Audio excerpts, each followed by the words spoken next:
বন্ধুরা, আপনাদের সবাইকে আমার চ্যানেলে স্বাগত। আজকের ভিডিওটিতে আমি ইংরেজির কিছু বেসিক নলেজ নিয়ে আলোচনা করব। তাহলে সময় নষ্ট না করে ভিডিওটা শুরু করা যাক। বাংলা ব্যাকরণে আমরা যাকে পুরুষ বলি, ইংরেজিতে তাকে বলা হয় person.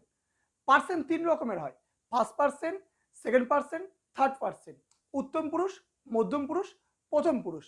First person I we, আমি আমরা। সেকেন্ড পার্সন তুমি তোমরা, ইউ।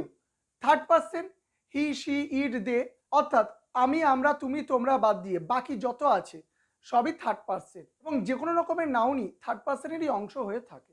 বন্ধুরা, কোনো কিছু সংখ্যাকে বোঝালে তাকে নাম্বার বলে। নাম্বার দু রকমের হয়: singular number, plural number. Singular number বলতে এক বচনকে বোঝায়, আর প্লুরাল নাম্বার বলতে বহু বচনকে বোঝায়। তো বন্ধুরা, আসুন দেখে নিই আমরা অ্যাম ইজ আর এর ব্যবহার। আই থাকলে অ্যাম বসে, হি শি ইট এগুলোর ক্ষেত্রে ইজ বসে।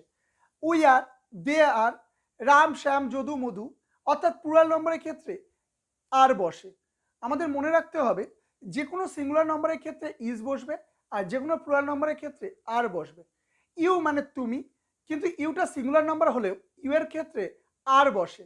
বাকি যেমন গরুগুলো, কাউস, কাউস আর।